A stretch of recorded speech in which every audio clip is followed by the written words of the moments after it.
करें। अच्छा राहुल जी, डिक्सन को हमने बहुत तेजी से चलते हुए देखा है। पिछले 8-17 करीब 30-32% के आसपास तेजी डिक्सन में हो गई है और खबर ये आ रही है कि जो बातचीत पहले हो रही थी कि चीन +1, तो खबर ये है कि वियतनाम से प्रोडक्शन हो सकता है गूगल के पिक्सल फोन का, वो थोड़ा और यहां बढ़ सकता है। ऑलरेडी कर ही रही है डिक्सन टेक, लेकिन इनके और आ सकते हैं ऑर्डर। आप जरा बताइए कि डिक्सन टेक को आप किस तरह से देख रहे हैं सर?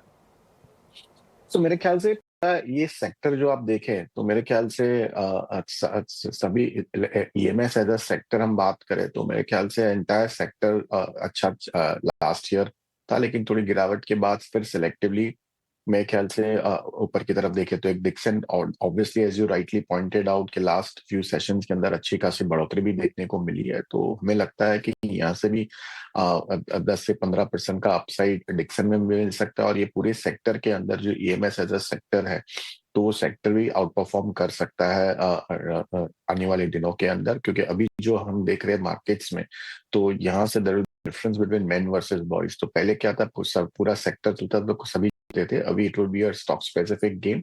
तो लगता है Dixon could be outperformer in this space. ठीक है, डिक्सन आउट परफॉर्म कर सकता है इस स्पेस में। बाकी जो शेयर है शेरवान एसजीएस से, अमर एंटरप्राइजेस है, उनमें भी हमने तेजी देखी है, लेकिन डिक्सन की जो रैली है वो ज्यादा दमदार रही है। एयू स्मॉल फाइनेंस बैंक के नतीजे आए हैं। नतीजों से पहले कल हमने देखा कि शेयर थोड़ा सा कॉशियस था, ट्रेडर्स का, निवेशकों का थोड़ा गिर के बंद हुआ, लेकिन उसके पहले ये चला था ये भी शेयर, और अपडेट्स भी अच्छे आए थे इसके, जब Q4 के अपडेट जारी किए थे। एक्चुअल नतीजे भी अच्छे आए हैं, ब्याज से आय करीब 57% बढ़ी है, और ठीक ठाक मुनाफा देखिए 36% के आसपास का ग्रोथ इसमें है। सहज भाई, एयू स्मॉल फाइनेंस बैंक कैसा लग रहा है आपको चार्ट पर? क्योंकि नतीजे तो बढ़िया है, एसेट क्वालिटी भी इंप्रूव हुई है इसकी। जी, एयू फाइनेंस बैंक ने भी बैंकिंग ओवरऑल सेक्टर के हिसाब से अच्छी खासी रैली दी है, और फिर थोड़ा सा आई थिंक वो एक करेक्शन या कंसोलिडेशन फेज में घुसा है। बट मुझे लगा ओवरऑल इसने अपने काफी रेजिस्टेंस लेवल्स क्रॉस किया है। तो ये जो अभी फिलहाल इसमें करेक्शन आया है, मैं इसको पुल बैक की तरह ही ट्रीट करूंगा, इसको मैं बाइंग अपॉर्चुनिटी की तरह ही ट्रीट करूंगा। और कहीं ना कहीं मुझे इसमें सपोर्ट आपका 570 के आसपास नजर आ रहा है। तो यदि ये स्टॉक मुझे 600 के आसपास मिलता है तो मैं इसमें एंट्री लेने की सलाह दूंगा 570 स्टॉप लॉस के साथ, और ऊपर की तरफ में ये शॉर्ट टर्म में जो भी इसने अभी हाई बनाया है 640 के ऊपर और जाने की इसकी संभावना काफी बढ़ जाती है। ओवरऑल स्ट्रक्चर अच्छा है, बट बाय ऑन डिप्स इसमें बेहतरीन रहेगा 600 के लेवल के आसपास।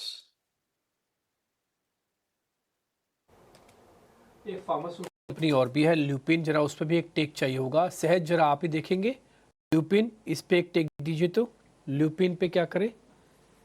जी, तो ल्यूपिन भी आपका लास्ट इसने आई थिंक पिछले 7-8 ट्रेडिंग सेशन पहले एक पैनिक लो बना के फिर उसी दिन से रिकवरी चालू करी है। बट स्ट्रक्चरली यदि मैं इसको देखने जाऊं तो कहीं ना अभी भी ये लोअर बॉटम और लोअर टॉप में फंसा हुआ है स्टॉक। अभी तक इसने टेक्निकली कोई ऐसा अलग से चेंज नहीं दिया है, और प्लस ये एक ऐसा सेक्टर है जो आई थिंक क्लैरिटी की वेट कर रहा है पॉलिसीज को लेके, इन ऑफ कि भाई फार्मा सेक्टर एग्जेम्प्ट ही रहेगा या इसमें कुछ इम्पैक्ट आ सकता है। तो Lupin as a stock trader मैं सजेस्ट करूंगा कि 2140 यदि निकले तो ही ट्रेड कीजिए, नहीं तो हो सकता है ये स्टॉक आपका थोड़ा सा रेंज बाउंड या कंसोलिडेशन में रह सकता है। तो उतना अट्रैक्टिव फिलहाल के लिए नहीं दिख रहा है। इंट्राडे 1-2 दिन का ट्रेड हो सकता है, बट सेटअप वाइज मुझे अभी तक इतना इंटरेस्टिंग इसमें कोई इंडिकेशन दिखा नहीं है।